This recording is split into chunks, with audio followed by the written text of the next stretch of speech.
salaamaaleykum wa rahmatullah yéen waa seen YouTube Kennal Ahmadou seen mbokk soxna Maam Jaara Ñang mooy dellusiwaat di ànd ak yéen seen émission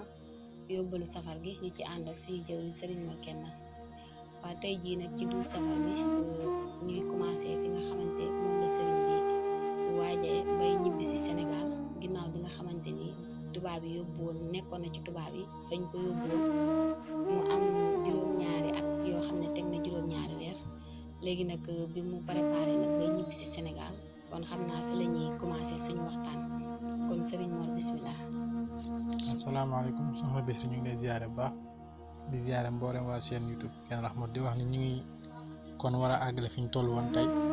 muy ginnaaw bi Serigne Touba amee ay atu yàgg ca tubaab bi war a ñibbisi waat naa fii ci Sénégal ginnaaw bi nga xam ne indi lañu xéewal yu bëri yooyu nga xam ne ñu ko war a indi fii Sénégal ndax loolu mi ngi dajeek bisub samedi juróom benn fan ci weeru Chaban ci la Serigne Touba war a ñibbisi fii ci Sénégal ama kasos muy 1902 11 novembre 1902 la dajeel ci Miladiya nga xam ni bis boobu Dakar yéemi na lool ndax mi ngi agsi fii ci Dakar waaxu Moussa Sili bi ci port fi la ko magi murit doon ngatandoo muy bis bi yéeme lool ndax bis boobu li tax mu yéeme mooy tubaab bi li njëkk a jaaxal ñoom ñan ñoo xamal waa Sénégal ni leen sëriñ bi dafa war a ñibbisi fii ci Sénégal ndax waxuñu ko kenn waaye bis tubaab bi agsi fekk nan géej ga maanaam foofa fees dell ak nit ñu koy teeru magi murit yëpp demante teeru yi sëriñ Tuubaa bataw mi agsi di Dakar heure bu ñu wax ci 10 heures la agsi ci suba waaye teewul dañ kaa tëj ca biir sëriñ bi toog na fa daanaka ba ay 3 heures yooyu ñu doog a tijji bato bi benn commandant moo wàcc wóor Cheikh Anta di ko ñëw wuyu moom ñëwee moo xam ne Serigne Touba ñibbisi na mag ñi am ñoo xam ne sax nee na loolu moo leen dàqal tàbbi àjjana maanaam bi tubaab bi ñëwee ni ko Cheikh Anta wuyu Serigne Touba ñibbisi na nee na loolu leen dàqal tàbbi àjjana ndax xéewal googu xam ne xéewal agsi na ñuy bis bu yéeme loolu nga xam ni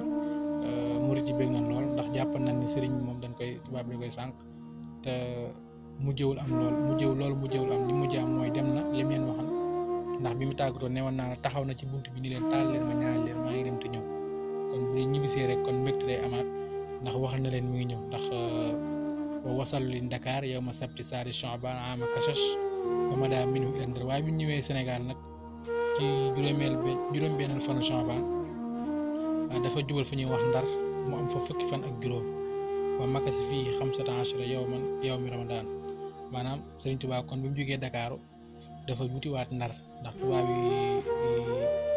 liñ doon lijjanteeg moom ba tey dafa desoon mooy sëriñ bi daal dafa jaaraat Ndar am fa fukki fan ak juróom waaye wa kaana yawma sulasa fan qalaba minhu ila Louga ci bisu talaata bi nag ginnaaw bi amee fukki fan ak juróom dafa wutiwaat dëkk bu ñuy wax Louga mu daal di wàcc ci kër gu ñuy wax Cheikh Thioro Mbacké mu daal di wàcc foofu ci kër googu waaye nag su ma fii lay di sabe sara siralo daxwatan yow ma axat fii Sanosi maanaam bi mu jógee foofu nag dafa dem seeti benn taalibe mu ñu wax Serigne Sirelo fële ca Sanosi fa la jaar mooy ñetteelu dëkk bi nga xam ne jaaraat na fa ginnaaw bi mu jógee Ndakaaru am na ay xew-xew yu bari ci xaw nga xam naa bu soob yàlla bu subaa ñu gën ci àddu bu baax a baax ci xew-xew yooyu muy woor gi mu woore woon foofu ci Sanosi ak mag ñi nga xam daan nañ fa ñu daan ko ziyaare daan ko ndokkeel ci ndam lu rëy li mu am kon ñu ngi jéeg lu baax di wàcc kàddu yi foofu suba jàmm soxna Bisri bismillah. waaleykum salaam wa rahmatullah yéen waa seen YouTube Kennal Ahmadou